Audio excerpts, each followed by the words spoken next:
세상을 살아가는데 필요한 교훈과 감동, 통찰력을 심어주는 데일 카네기의 인간관계론. 우리는 일생 동안 다양한 사람들과 만남과 헤어짐을 반복하면서 살아갑니다. 당연히 인간관계는 삶의 질에 직간접적인 영향을 끼치기 마련입니다. 우리가 데일 카네기의 인간관계론을 자신의 삶에 잘 적용한다면 큰 도움이 될 것입니다. 또한 제시하는 다양한 원칙들이 긍정 에너지로 작용할 것입니다. 따라서 개인과 가정, 직장뿐만 아니라 사회생활 전반에 걸쳐서 강력한 효과와 변화 촉진으로 성공 인생을 살아가는데 큰 영향을 줄 것입니다. 지금부터 워런 버핏이 가장 애독한 처세술책, 성공과 열정을 부르는 날카로운 통찰력과 철학의 데일 카네기 인간관계론을 살펴보겠습니다. 머리말. 미주리 주의 옥수수밭 노동자 출신이었던 데일 카네기는 미국에서 가장 성공적인 멘토로 자리매김을 했었다. 그는 전 세계에서 성경 다음으로 가장 많이 팔린 베스트셀러를 집필한 작가이자 많은 사람들의 정신적 지주였다. 카네기 연구소를 통해 인간 경영과 자기 개발 분야의 기념비적인 업적을 남겼으며 수많은 저서를 통해 인간관계에서 나타나는 심리와 대화 스트레스를 분석하고 체계화시켜 인간관계론을 구체화시켰다. 데일 카네기 업적은 수없이 많지만 요약하면 다음과 같다. 인간의 심리에 대해 상세히 연구한 뒤 놀랄만한 명쾌한 인간관계론을 정립했다. 세계 각지에서 세미나를 개최하여 성공적인 삶을 위한 지혜를 나누었다. 그의 사상은 오늘날까지도 수많은 사람들에게 영향을 미치고 있다. 아름답고 안정된 삶을 누리고 싶어하는 모든 이들이 카네기의 강연에서 크나큰 도움을 받았다. 그리고 카네기는 인간의 약점, 대화의 기술, 우울증을 이기고 행복하게 살아라, 인간의 강점, 당신이 모른 링컨 등의 저작에서 많은 이들의 고민하는 문제들에 대해 상세히 설명하고 있다. 생동감 넘치는 실제 경험을 바탕으로 그의 지혜를 확인할 수 있다. 독자들은 이 책의 내용을 통해 카네기의 사상의 핵심, 즉 사업, 인간관계, 가정, 심리 분야의 유용한 조언과 도움을 얻을 수 있다. 눈앞의 근심과 의심에서 벗어나 유쾌해질 수 있다. 비관적인 생각을 떨치고 새로운 생각과 함께 목표를 향해 나갈 수 있다. 편안한 인간관계를 맺음으로써 어디서든 환영받을 수 있다. 업무 능력이 향상되어 활기찬 사회생활을 영위할 수 있다. 새로운 고객을 확보함으로써 더 많은 이익을 추구할 수 있다. 배우자에 대해 더 많이 알게 되고 행복한 결혼 및 가정생활을 할 수 있다. 합리적인 자기 관리를 통해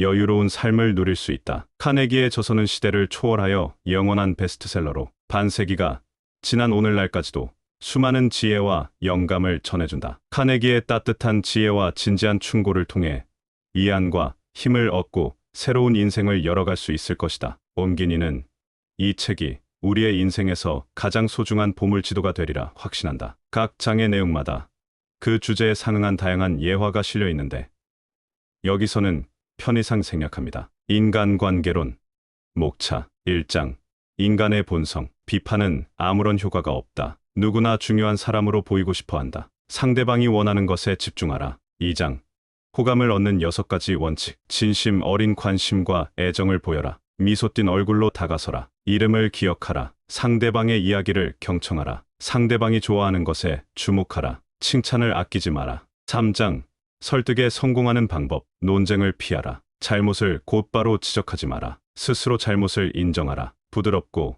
온화한 표정으로 상대의 감정을 보듬어라. 소크라테스처럼 대화하라. 상대에게 말할 기회를 제공하라. 자발적으로 돕게 하라. 공감하고 인정하라. 신뢰하고 있음을 보여라. 쇼맨십을 발휘하라. 앞서고자 하는 욕망을 자극하라. 4장, 상대방의 변화를 유도하는 방법, 칭찬하고 부드러운 방법으로 대하라. 자신의 잘못을 먼저 이야기하라. 지시받고 싶은 사람은 아무도 없다. 상대의 자존심을 생각하고 체면을 세워주어라. 성공을 위해 달리도록 자극하라. 부족한 점은 쉽게 고칠 수 있다. 지금까지 인간관계론의 목차를 알아보았습니다. 이제부터 인간관계론의 세부 내용을 살펴보겠습니다. 1장, 인간의 본성, 비판은 아무런 효과가 없다. 비판은 쓸데없는 짓이다. 상대방은 자기 자신을 보호하기 위해 바로 방어 태세를 갖추고 자신을 정당화하려고 애쓸 것이다. 비판은 가장 위험한 습관이다. 그것은 상대방의 자존심에 상처를 입히고 상처는 반항심으로 이어지기 때문이다. 악마 같은 인간조차도 절대로 자신을 나쁘다고 생각하지 않는다. 누구나 중요한 사람으로 보이고 싶어 한다. 조지 워싱턴은 미합 중국 대통령 각하라고 불리길 원했고, 콜럼버스는 해군 제독 겸 인도 총독이라는 칭호를 좋아했다. 러시아의 예카데리나 여제는 여왕 폐하라는 칭호가 없는 편지는 아예 읽어보지도 않았다. 어느 날 링컨 부인은 그랜트 부인에게 매섭게 소리쳤다. 감히 허락도 없이 자리에 앉다니.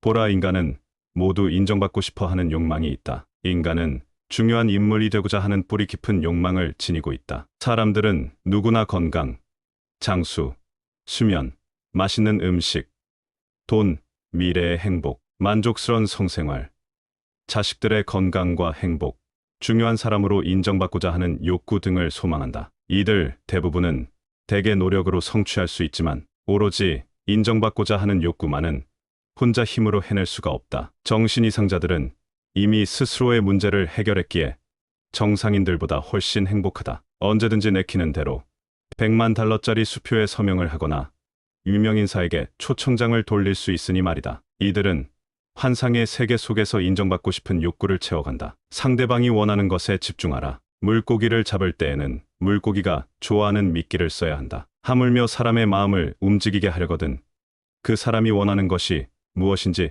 생각해보라. 대다수의 사람들이 그러하듯 자신이 원하는 것에만 집중하며 모두가 자신의 고집대로만 행한다면 갈등은 피할 수가 없다. 누구나 자기 자신에 대해서만 관심을 기울이기 마련이다. 그러니 다른 사람 앞에서 자신의 생각만을 목청껏 외쳐봤자 쇠귀의 경읽기에 지나지 않는다. 누군가를 설득하고 싶다면 입을 열기 전 어떻게 하면 상대가 이 일을 하고 싶도록 만들 수 있을까를 자문해보라. 그러면 무작정 문제에 부딪힐 때 낭비되는 쓸데없는 헛수고를 덜 수 있다. 상대의 욕구를 충족시켜주는 것이야말로 무엇보다 값진 보상이 된다. 사람은 누구나 자신을 드러내고 싶어한다. 2장 호감을 얻는 6가지 원칙. 진심 어린 관심과 애정을 보여라. 상대에게 진심으로 관심을 기울이는 사람은 그저 사랑을 갈구하는 이보다 친구를 훨씬 많이 얻을 수 있다. 상대의 관심을 원하기만 하는 자는 결코 친구를 사귈 수 없다. 이렇게 생각해보자. 나조차도 나 자신밖에 관심을 갖지 않는데 다른 사람이라고 다를 리 없지 않은가? 개인의 능력과 직업은 각기 다를 수밖에 없다. 이로 인해 사회 내의 지위고하가 정해지는데 지위가 높은 사람일수록 아랫사람을 잘 돌보아야 한다. 그러면 더없이 큰 존경과 충성심을 얻게 될 것이다. 사람은 감정의 동물이다. 누구에게도 이용당하고 싶지 않은 것은 당연하다. 그러니 이 점을 잘 이용한다면 부탁하는 입장에서도 상대의 만족과 감사를 이끌어낼 수 있다. 자신에게서 타인을 향해 시선을 돌리는 것만으로도 새로운 세상이 펼쳐질 수 있다. 큰 힘 들이지 않고도 단시간에 엄청난 이득을 얻을 수 있음은 물론이다. 진정으로 성숙한 사람은 위대한 인물 혹은 자신의 이익과 관련된 사람에게만 흥미를 보이는 건 아니다. 오히려 자기 주변에 있는 평범한 사람들에게만 흥미를 보이는 건 아니다. 자기 주변에 평범한 사람들에게 반가운 인사를 건넬 수 있는 이유를 가진 사람이다. 진정으로 친구를 사귀고 싶다면 온 마음을 다해 상대를 반겨라. 비록 아무런 도움이 되지 못하더라도 진실한 감사의 인사를 받게 되리니 좋은 친구를 사귄다는 건 무척이나 기쁜 일이 아닌가? 인간은 누구나 고독하며 타인의 관심과 애정을 받고 싶어 한다. 사랑이란 베풀면서 기쁨을 느낄 뿐 아니라 상대에게도 진심 어린 감동을 전해준다. 미소 띤 얼굴로 다가서라. 한세일쯤에는 고객을 방문하기 전에 자신에게 가장 행복했던 기억을 떠올리며 한박웃음을 짓곤 한다. 그리고 미소가 잔잔해질 무렵 고객의 문을 두드린다. 그는 면면의 미소를 머금은 얼굴이 가장 큰 호감을 불러온다고 믿고 있었다. 매력적인 이는 다른 사람의 눈길을 끄는 무언가가 있다. 그 가운데 가장 돋보이는 것이 바로 사람의 마음을 움직이는 미소다. 아름다운 미소는 부자라도 결코 돈을 주고 살 수 없는 귀중한 보물이다. 천진난만한 아기에게 미소 짓기는 쉽지만 무표정한 얼굴의 철학 박사에게는 접근하기조차 힘이 든다. 생활 속에서 풍부한 표정을 짓는 연습을 하라. 미소는 당신의 삶을 완전히 새롭게 해줄 것이다. 친구를 사귀기 싫은 것이 아니라 단지 부끄러움 때문에 한 발 물러서 있는 경우가 많다. 용감해져라. 대범한 당신이 먼저 다가선다면 그들 역시 움츠린 어깨를 펴고 반갑게 맞아줄 것이다. 전화기 앞에 거울을 놓아두어라. 그리고 통화할 때 미소를 짓고 있는지 한번 확인해 보아라. 절대로 미소의 힘을 과소평가하지 마라. 상대는 당신의 목소리나 어조만으로도 모든 것을 느낄 수 있다. 이름을 기억하라. 누군가 전화를 해서 잡아먹을 것처럼 살기등등하게 고함을 친다고 생각해보라. 단지 그의 이름을 틀리게 기재했다는 이유로 말이다. 사람들은 위인이나 대통령의 이름보다 자신의 이름에 더 많은 관심을 기울인다. 만약 상대방의 이름을 기억해두었다가 자연스럽게 불러준다면 그에게는 더할 나위 없는 기쁨으로 다가오리라. 반면에 혹시라도 상대의 이름을 잘못 기억하거나 잊어버렸을 때에는 난처한 상황에 맞닥뜨릴 뿐 아니라 엄청난 손해를 볼 수도 있다. 사람은 누구나 자신의 명성을 드높이고 싶어 한다. 누구도 정복하지 못한 빙산에 자신의 이름을 붙이고자 죽음을 무릅쓰고 남극 탐험을 떠나는 사람이 있는가 하면 대중 앞에 얼굴을 내비치고자 엄청난 돈을 쏟아붓는 이들도 있다. 자, 이름 속에 감추어진 인간의 무한한 욕망을 느낄 수 있겠는가? 상대방의 호감을 얻는 가장 간단한 방법은 바로 그의 이름을 기억하는 것이다. 하지만 정작 이를 실천하는 사람은 무척 드물다. 낯선 이들과 즐겁게 이야기를 나누고서도 곧바로 그들의 이름은 까맣게 잊곤 하는 것이다.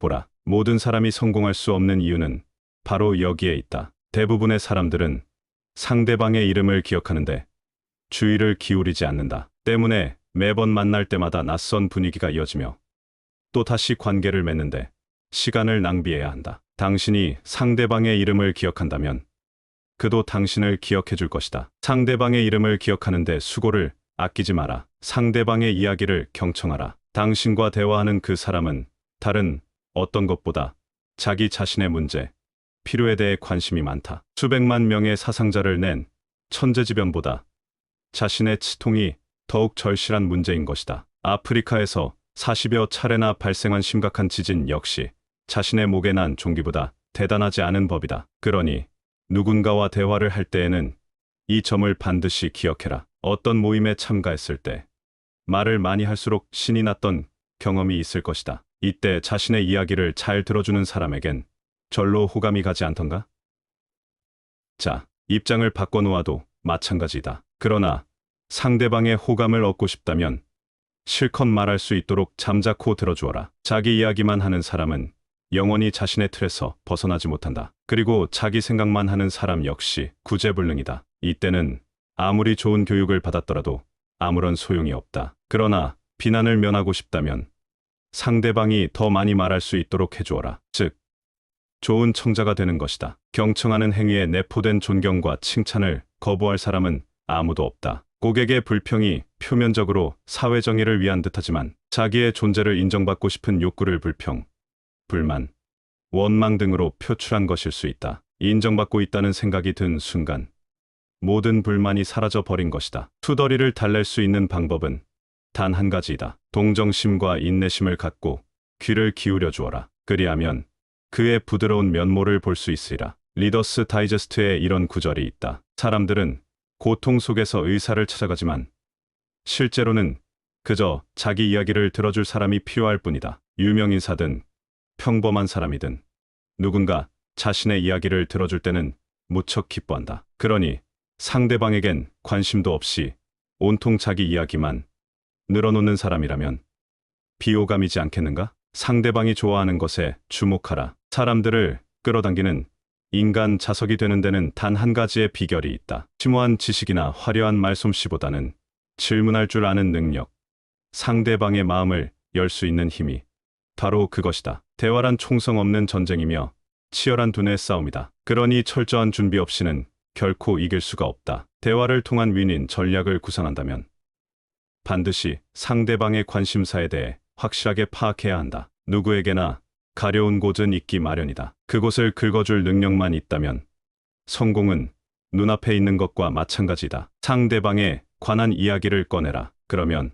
아무리 말 없는 사람과도 몇 시간이고 얘기할 수 있다. 이처럼 상대방의 마음을 사로잡는 비법을 실천해보라. 칭찬을 아끼지 마라. 인생에는 한 가지 중요한 법칙이 있다. 이를 제대로 지킨다면 귀중한 우정과 영원한 기쁨을 누릴 테지만 이를 거스른다면 더없이 험난한 길을 걷게 되리라. 이 법칙은 다음과 같다. 상대방을 귀하게 여기고 칭찬을 아끼지 마라. 어느 누구라도 마음 깊은 것에 자신감과 자존심을 품고 있다. 에머스는 어느 누구든 분명 나보다 탁월한 면이 있다. 그렇기에 모두로부터 배울 수 있다라고 말했다. 열등감에 시달리는 사람이나 상대에게 인정받기 위해 애쓸 뿐이다. 진심에서 우러나는 찬사야말로 가장 위대한 힘이다. 누구나 중요한 존재이길 원하지 않는가? 찬사란 상대가 중요한 존재임을 인정해 주는 것이다. 이에 감동한 상대는 무언가 보답하려 할 것이고 이로써 당신의 인생이 바뀔 수도 있다. 순수한 인간적인 관심과 진심에서 우러나는 칭찬이 의외의 효과를 거둘 수 있다. 아무리 저명한 기업가도 보통 사람들과 마찬가지로 칭찬에 목말라 있다. 진정한 찬사란 상황에 맞게 적절히 질문하고 성실히 경청할 수 있는 능력을 말한다. 3장 설득에 성공하는 방법. 논쟁을 피하라. 말재간만으로 상대를 설복시킬 수는 없다. 궁지에 몰린 상대는 반항심에라도 자기 무덤을 팔지 모른다. 외나무다리에서 만난 사나운 개에게는 차라리 길을 양보하는 것이 낫다. 물리고 나면 개를 죽이더라도 상처가 남는 법이니 불필요한 논쟁에는 승자도 패자도 없다. 사람들은 10중 8구 자신의 의견을 계속 고집할 것이며 비록 이겼다 하더라도 상대의 호감을 얻긴 그른 셈이다. 자존심을 짓밟힌 상대가 당신을 좋게 봐줄 리 만무하지 않은가. 변론, 반박, 때로는 논쟁에서 승리함으로써 쾌감을 느낄 수도 있다. 하지만 결코 상대의 마음은 얻지 못하리니 이는 공허한 승리에 불과하다. 당신은 유리한 말재간으로 떠버릴 승리가 필요한가? 아니면 상대방의 마음이 필요한가? 두 가지 모두를 얻을 수는 없다. 인간의 가장 큰 약점은 바로 자신의 존재감을 확인받고 싶어 한다는 것이다. 이를 위해 얼마나 많은 이들이 권력과 신분에 기대어 온갖 희생을 치렀던가? 사실 당신이 그의 자존심을 지켜주기만 한다면 논쟁은 자연스레 끝나게 된다. 당신은 중요한 사람입니다라는 말에 만족감을 얻은 그는 누구보다 관대하고 친절한 사람이 될 것이다. 잘못을 곧바로 지적하지 마라. 사람들은 누구나 자신이 옳다고 확신한다. 그러나 좀 더 섬세하고 간접적인 방법으로 의견을 개진하라. 얼굴, 표정과 목소리 톤, 손짓만으로도 충분히 상대의 실수를 말해줄 수 있다. 대놓고 잘못을 지적한다고 해서 그가 동의할 것 같은가? 천만에 상대의 판단력과 자존심, 지성에 불쾌한 흠집을 낼 뿐이다. 누구나 실수를 저지를 수 있다. 그러나 지나칠 정도로 솔직하게 상대의 잘못을 지적해줄 필요는 없다. 당신도 틀릴 수 있다는 것을 인정하라. 그러려면 논쟁을 피해 좀 더 객관적으로 볼 수 있을 것이다. 잘못을 저질렀을 때는 스스로도 인정할 수 있다. 물론 직접적으로 언급하지는 않더라도 말이다. 하지만 누군가 적나라하게 잘못을 들추어낸다면 이런 마음마저 사라져 버릴 것이다. 현명한 자들은 자신의 약점을 적절히 보완하는 한편 타인에게도 배울 줄 안다. 처음 변화를 시도할 때는 힘들지만 곧 편안해진다. 이렇게 인생의 성공 습관을 차근차근 키워가는 것이다. 용감하게 잘못을 시인하라. 그러면 부끄러움이나 죄책감을 털어버린 채 보다 수월하게 문제를 해결할 수 있을 것이다. 스스로 잘못을 인정하라. 모두를 감싸 안으면서 갈등을 해결할 수 있는 방법이 있다. 상대가 실수를 저질렀을 때는 넌지시 알려주되 당신이 잘못했을 때는 먼저 스스로를 반성하라. 인간이라면 누구나 존경받고 싶어 하는 본성이 있다. 그러나 당신이 스스로의 잘못을 시인한다면 상대는 오히려 더욱 관대한 태도로 당신을 감싸줄 것이다. 이렇게 해야 스스로의 자비심을 보일 수 있으니 말이다. 하지만 당신이 잘못을 회피하려 논쟁을 벌인다면 이와 정반대의 결과를 초래하게 되리라. 뭔가 잘못된 일을 했다면 스스로 먼저 질책하고 반성하는 것이 어떠한가? 이것이 차라리 타인에게 비난한 것보다 낫지 않겠는가? 질책당하기 전에 먼저 잘못을 인정하라. 그러면 상대는 오히려 쉽게 당신을 용서해 줄 것이다. 당신이 옳다면 상대를 배려하는 완곡한 어조로 동의를 구해보자. 하지만 당신이 틀렸을 때에는 재빨리 솔직하게 잘못을 인정하라. 그러면 변명을 늘어놓을 때보다 훨씬 많은 것을 얻을 수 있다. 소크라테스는 이런 교훈을 남겼다. 내가 아는 단 한 가지는 내가 아무것도 모른다는 사실이다. 하물며 소크라테스도 그러한데 보통 사람들이야 두말할 필요가 있겠는가? 그러나 상대의 잘못을 이렇게 말하라. 제가 틀릴 수도 있죠. 가끔 실수를 하기도 하니까요. 자, 무엇이 문제인지 다시 한번 생각해 봅시다. 이 말에 반박하는 자는 그 어디에도 없을 것이다. 용감하게 잘못을 시인하라. 그러면 부끄러움이나 죄책감을 털어버린 채 보다 수월하게 문제를 해결할 수 있다. 부드럽고 온화한 표정으로 상대의 감정을 보듬어라. 상대가 불쾌해할 때에는 아무리 명확한 논리로 주장한다 해도 설득이 힘들다. 그러니 상대에게 더없이 친절하고 부드럽게 대하라. 그러니 동조를 이끌어 내기가 한결 수월해질 것이다. 우드로 윌슨은 당신이 두 주먹을 불끈 쥐고 온다면 난 더 굳게 주먹을 줄 것이다. 하지만 내게 앉아서 천천히 얘기해 봅시다. 우리 생각이 다른 이유는 어디에 있을까요라고 말한다면 곧 우리 생각의 차이점보다 공통점이 더 많음을 알게 될 것이다라고 말했다. 야단만 치는 부모님, 아나무인 직장 상사, 그리고 잔소리만 늘어놓는 부인을 완전히 바꿀 수 있을까? 사람의 생각은 여간에서 바뀌지 않으며 강제적으로는 더욱 불가능하다. 그러니 방법을 바꾸어 보라. 우호적인 태도로 칭찬과 동의를 표한다면 마치 꿀에 벌이 날아들듯 그들의 마음을 사로잡을 수 있으리라. 해님과 바람이라는 우화를 아는가? 태양과 바람은 누가 먼저 노인의 외투를 벗기는가를 두고 내기를 걸었다. 먼저 바람이 있는 힘껏 숨을 내뿜자 노인은 오히려 옷을 단단히 여맸다. 하지만 태양이 따뜻한 기운을 내뿜자 노인은 스스로 옷을 벗었다. 보라, 온화한 호의는 광폭한 분노보다 훨씬 강력하다. 소크라테스처럼 대화하라. 당구를 쳐본 적이 있는가? 목표 지점을 향해 무작정 공을 치면 오히려 탄성을 받아 그대로 되돌아오기 일쑤이다. 하지만 살짝 비껴간 지점을 목표로 삼으면 원하는 방향으로 공을 보낼 수 있다. 얼굴이 빨개질 때까지 싸우느니 차라리 전략적인 대화법을 시도하라. 만약 상대가 틀렸다면, 그리고 잘못을 정정해주고 싶다면 긍정적인 어조로 말해라. 그러면 상대는 경계심을 늦추고 당신의 길을 따를 것이다. 당신의 학생, 고객, 남편 혹은 부인에게 일단 아니요라는 말이 나온 후에는 이를 긍정으로 바꾸기 위해 엄청난 인내와 지혜가 필요하다. 먼저 아니요라는 말이 나왔다면 혹여 스스로 틀렸다고 생각할지라도 자기의 자존심을 지키기 위해서라도 그 의견을 고집하여야 할 테니 말이다. 사람들은 흔히들 상대의 의견에 반박하여 자신의 의견을 고집하는 실수를 저지른다. 누군가의 의견을 제시할 때 곧바로 논리, 사실 등을 앞세워 상대를 굴복시키려는 것이다. 하지만 그래 보았자 상대는 더욱더 강경해질 뿐이다. 대화를 시작할 때 자기 의견보다는 양측이 동조할 수 있는 이야기를 꺼내어라. 그리고 우리는 같은 목표를 추구하고 있다. 단지 방법의 차이가 있을 뿐이라는 생각을 전해주어라. 상대에게 말할 기회를 제공하라. 우리는 그리 대단한 존재가 아니기에 항상 겸손해야 한다. 100년 후에는 존재조차 까맣게 잊힐 것 아니겠는가? 그 누구도 죽음을 피할 수는 없다.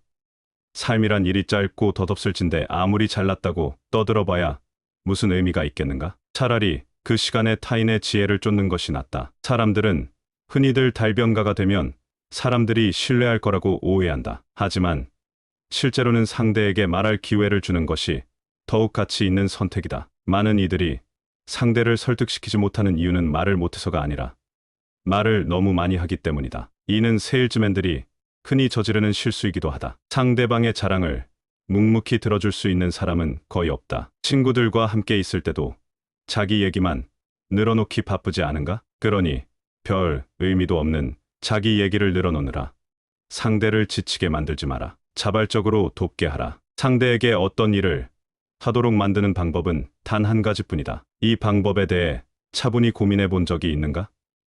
그렇다. 바로 상대가 그 일을 원하도록 만드는 것이다. 기억하라. 결코 다른 방법은 없다. 원하지도 않는 물건을 억지로 살 사람은 없다. 그러니 상대의 의견을 물어보아라. 그러면 상대는 까다롭게 굴기는커녕 적극적으로 판매 아이디어를 제시해 줄 것이다. 상대의 의견을 묻고 그들의 생각을 존중해줘라. 당신이 그저 자신을 돕는 자라고 생각하면, 당신이 그저 사람들을 돕는 자라고 생각하면 상대는 가까이 협력해 줄 것이다. 이는 복잡한 정치 투쟁뿐만 아니라 업무 및 일상생활에서도 무척 유용한 팁이다. 물건을 판매할 때는 억지로 구매를 강요하지 마라. 그리고 어떤 것을 사라고 권유하는 대신 상대가 직접 고를 수 있도록 유도하라. 사람들은 스스로 선택한 물건에 더욱 애착을 느끼는 법이다. 물론 삶의 다른 선택들도 마찬가지다. 상대가 스스로 선택했다고 느끼게 하라는 원칙의 응용 사례는 많다. 사람들은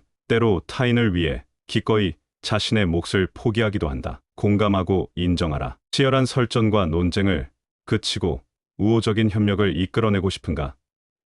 상대에게 호감을 주고 싶은가? 그렇다면 여기에 답이 있다. 그렇게 생각하시는 것이 당연합니다. 저라도 그랬을 테니까요. 이런 대답에 꼬리를 잡을 사람은 아무도 없지 않겠는가? 논쟁을 멈추게 하고 분노를 없애주는 비법이 여기 있으니 아무리 교활하고 완고한 사람이라도 곧 우호적인 사람으로 변모하리라. 세상 대부분의 사람들은 공감과 인정에 목말라 있다. 그러나 상대의 입장에 서서 이해하려 애쓴다면 자연스레 그의 마음을 얻게 될 것이다. 원망과 복수의 칼날을 자초하는 대신 좀 더 유연하게 거절하는 법을 익히는 것이 훨씬 낫다. 사람들은 누구나 동정을 갈구한다. 아이들은 자신의 상처를 보여주고 싶어 하며 어른들도 역시 자신의 질병, 사고, 상처 등에 대해 이야기하려 안달이 나 있다. 이렇듯 인간은 동정심을 구하는 본성을 갖고 태어났다. 신뢰하고 있음을 보여라. 세상의 모든 사람들은 스스로를 과대평가하며 자신은 꽤 괜찮은 사람이라고 생각한다. 사람들이 어떤 행동을 하는 데에는 두 가지 이유가 있다. 첫 번째는 진짜 이유이고 두 번째는 그럴듯해 보이는 이유이다. 진짜 이유라면 굳이 말할 필요가 없지만 두 번째 그럴싸한 이유라면 당신도 충분히 잘 활용할 수가 있다. 누군가를 변화시키고 싶다면 상대의 고상한 동기에 호소하라. 상대에 대해 정확한 결론을 내리지 못했을 경우에는 일단 그가 정직하고 건실한 사람이라고 믿어라. 상대가 옳다고 믿어주면 그 역시 기대에 부응하기 위해 행동하게 된다. 당신의 이웃이 날마다 음악을 큰 소리로 틀어놓고 시끄럽게 군다고 가정해보자. 이럴 때에는 아무리 소리를 지르고 화를 내봤자 무용지물이다. 오히려 상대의 고상한 음악적 취미를 칭찬해주고 그가 무척이나 예의 바른 사람인 듯 해주어라. 그리고 노무가 신경쇠약에 걸려 있다는 점만 알려주면 그는 당장이라도 볼륨을 낮춰줄 것이다. 슈맨십을 발휘하라. 남자들은 때로 사랑하는 여인의 발 아래 무릎을 꿇기도 하고 촛불 아래 저녁 만찬을 준비하기도 한다. 프로포즈의 성공률을 높이기 위해 미리 낭만적인 분위기를 조성해두는 것이다. 이렇게 언제고 극적인 순간을 연출해낼 수 있다면 사람들은 당신의 매력에 빠져들고 말 것이다. 현대는 슈맨십 시대이다. 사람들의 시선을 끌어들일 수 있는 방법을 연구하라. 자동차 위에 코끼리를 올려놓고 얼마나 튼튼한지를 강조했던 볼보나 공화 속 캐릭터를 현실로 이끌어낸 미키 마우스 등은 무척 흥미롭지 않은가? 극적인 연출법은 사람들의 시선을 끌어당기기 마련이다. 호기심이 풍부한 동물인 인간은 재미있는 오락을 즐길 줄 안다. 현명한 슈맨십은 생각지도 못한 혜택을 가져다준다. 그러니 창의력을 발휘해 보아라. 고리타분한 옛날 방식을 걷어치우고 신선한 아이디어로 승부를 걸어라. 앞서고자 하는 욕망을 자극하라. 업무 효율을 높이기 위해서는 경쟁 심리를 자극하라. 누구나 타인보다 앞서고자 하는 욕망이 있기 때문이다. 경쟁심은 도전 의식을 자극하며 일에 몰두하는 사람이 최고의 성과를 가져온다. 경쟁이란 남들보다 우수한 능력과 가치를 입증하기 위한 절호의 기회이다. 그러니 경쟁을 즐기는 자만이 성공을 맛볼 수 있다. 영웅은 언제나 남들보다 탁월해지기를 열망하기에 기꺼이 치열한 경쟁에 뛰어들어 도전 의식을 불태운다. 만약 이 도전 정신이 아니었다면 오늘날의 미국 역사는 조금 달라졌을지도 모른다. 시어도어 루스벨트가 대통령 선거에서 사퇴하려 할 때 토마스 콜리어 플래트가 호통쳤다. 산후안의 영웅이 어찌 갑자기 겁쟁이가 되었단 말인가? 이에 루스벨트는 다시금 정신을 차려 경쟁에 나설 힘을 갖게 되었고 결국 대통령으로 당선되었다. 4장. 상대방의 변화를 유도하는 방법. 칭찬하고 부드러운 방법으로 대하라. 타인을 비판하기에 앞서 먼저 진심 어린 칭찬을 해주어라. 곧바로 하지만이라고 말하지 마라. 하지만이 비판을 위한 비판으로 둔답할 때 사람들은 칭찬의 진위를 의심하게 된다. 그러니 그리고라는 말로 당신의 기대감을 보여주어라. 예를 들어 당신의 성적이 날로 향상되는 걸 보니 무척 기쁘네 하지만이라고 말하는 대신 성적이 날로 향상되어 가는구만. 그리고 더 열심히 하면 정말 잘할 수 있을 거야라고 칭찬하라. 면도를 하기 전에도 먼저 비누 거품을 문지르지 않는가. 불쾌한 말도 기분 좋은 칭찬에 이어 들으면 그다지 불쾌하지 않은 법이다. 상대의 반감을 사서는 결코 그를 변화시킬 수 없다. 먼저 진심 어린 칭찬으로 상대의 마음을 열어라. 업무를 시작했을 때에는 누구나 초조하고 불안하기 마련이다. 과연 이 일을 잘 해낼 수 있을까? 난 왜 이렇게 실수를 많이 할까? 하지만 이는 성장해 가기 위한 단계에 불과하다. 그러니 해충을 잡을 때는 살충제만 적당히 뿌려주면 된다. 규범을 어겼는데 비난은커녕 호의를 받는다면 무척 부끄러울 것이다. 때문에 같은 잘못을 되풀이하지 않도록 애쓰게 되리라. 그러니 비난받아 마땅한 사람이라도 그를 격려하고 지지해 주어라. 상대의 체면을 살려주며 스스로 잘못을 인식하도록 만드는 사람들이 있다. 하지만 이렇게 현명하고 교양 있는 사람들은 극소수일 뿐 대부분은 상대를 비난하고 질책하는 데 몰두한다. 장점은 칭찬해주고 단점은 간접적으로 알게 해주어라. 사람이란 때로 누군가 일깨워 주지 않으면 정작 중요한 것을 잊고 사는 미련한 존재이다. 때문에 타인의 비판이 필요한 것이다. 하지만 지나치게 직설적이고 격렬한 비난에는 반항심이 싹트기 마련이다. 대신 누군가 자신을 위해 진심으로 걱정해준다는 것을 느낄 때 기꺼이 잘못을 고칠 수 있다. 관용은 엄중한 질책보다 훨씬 효과적이다. 현명한 자들에게만 보이는 이런 비범한 태도는 어떤 질책이나 비난보다 효과적으로 사람을 움직일 수 있다. 자신의 잘못을 먼저 이야기하라. 자신의 약점과 잘못을 이야기한다고 해서 사랑받지 못하는 것은 아니다. 사람들은 오히려 당신을 기꺼이 받아들이고 자신의 단점까지도 자연스레 드러날 것이다. 사람이란 무릇 불완전한 사람에게 더욱 편안함을 느끼기 때문이다. 당신의 기준으로 상대를 판단하지 마라. 세상 밖에 나가보지도 못한 사람이 외교관처럼 행동할 수야 없지 않은가? 그리고 비판할 때 상대의 지적 수준 등을 거론함으로써 자존심의 상처를 내지 마라. 세상에 완벽한 사람은 없는 법이다. 자신이 완벽하다고 믿는 바보들은 타인의 잘못을 들춰내는데 정신이 팔려 있다. 물론 이들의 비판이 정당할 수는 있으나 결코 상대의 마음을 움직일 수 없다. 자신을 낮추고 상대를 칭찬할 줄 알면 거만하기 그지없는 사람도 진실한 친구로 변모시킬 수 있다. 칭찬과 겸허를 적절히 활용하라. 그리하면 생각지도 못한 기적을 만날 수 있으리라. 이로써 상대는 당신의 이야기에 좀 더 귀를 기울일 것이다. 오점을 발견했을 때는 시기적절하게 고쳐야 한다. 하지만 잘못을 시인하지 않고 오히려 고집만 부린다면 상대에게 핑곗거리를 제공해 줄 뿐이다. 지시받고 싶은 사람은 아무도 없다. 딱딱한 어조로 명령을 늘어놓는 사람만큼 귀찮은 불청객은 없다. 스스로는 대단하다고 생각할지 모르지만 이만큼 교양이 없음을 드러내는 습관도 없다. 복종하길 좋아하는 사람은 없다. 상대의 자존심을 지켜줌으로써 보다 유연하고 효율적인 협력을 이끌어낸다. 누군가 자신의 의견과 생각을 물어볼 때 사람들은 뿌듯함을 느낀다. 그러니 일방적인 명령이나 강요로 일할 때는 분명 유쾌할 수 없다. 상대에게 자신의 의견을 강요하지 마라. 스스로도 강요당하길 싫어하면서 왜 타인에게 강요하려 하는가? 명령에 복종하기를 좋아하는 사람은 없다. 일방적인 명령은 반항심을 불러일으키기도 한다. 제안이 아닌 명령을 강요당할 때에는 누구라도 불쾌해지지 않겠는가? 금자탑의 축조 과정에 대해 의문을 제기하는 사람이 있다. 금자탑은 노예들이 아닌 신실한 마음을 가진 지원자들이 건설했다는 것이다. 그렇지 않다면 어찌 그리 완벽하게 아름다울 수 있겠는가?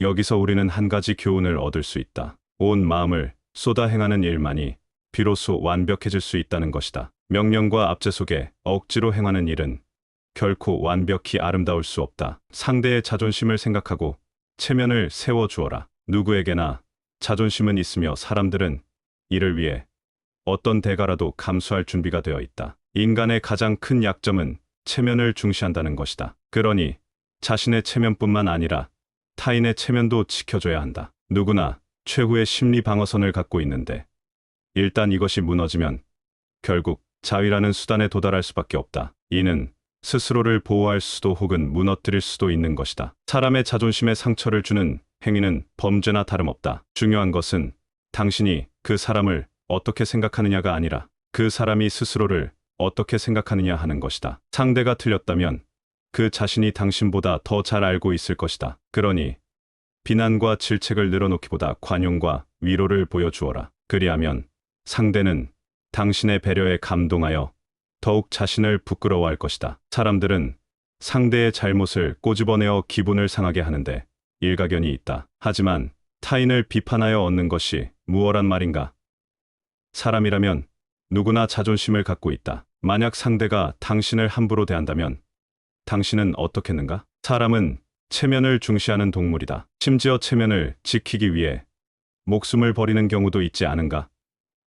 상대의 자존심을 짓밟고 상처를 줄 때 당신은 원한에 쌓인 적을 한 명 더 갖게 되었을 뿐이다. 설사 그가 원한은 품지 않았더라도 적어도 당신에게 호감을 가질 리가 만무하다. 자, 굳이 적을 만들 필요가 있는가? 사람들은 언제나 실패의 핑계를 찾곤 한다. 하지만 상대가 먼저 위로의 말을 꺼내면 오히려 스스로의 잘못을 인정하고 만다. 그래야만 자신이 더욱 고상해 보이지 않겠는가? 사람들은 자신의 이름을 무척 중요하게 여긴다. 뿐만 아니라 자신이 자신의 권위 또한 귀중한 가치로 받아들인다. 사람은 권력과 권위 등을 소유함으로써 위대한 인물과 동등하다는 허영심을 누리고자 한다. 그러니 상대에게 권위를 부여해 주어라. 이는 그에게 반드시 엄청난 힘을 불어넣어 줄 것이다. 나폴레옹은 1,500명의 병사에게 레지옹 도네르 훈장을 수여했고 18명의 장군에게 프랑스 대원수라는 직위를 수여했다. 그리고 스스로의 군대를 불패의 부대라고 일컬었다. 이에 사람들은 유치하다, 장난감 따위를 수여하다니라며 나폴레옹을 조롱했다. 그러자 나폴레옹은 이렇게 대답했다. 사실이다. 하지만 때론 장난감에 지배당하는 게 바로 인간이다. 성공을 위해 달리도록 자극하라. 서커스단에서 호랑이를 훈련시킬 때는 잘할 때마다 고기를 던져준다. 그렇다면 사람에게도 똑같은 원칙을 적용시킬 수 있지 않을까? 우리는 왜 고기 대신 채찍만 휘둘러대는 것일까? 왜 칭찬 대신 질책만 늘어놓는 것일까?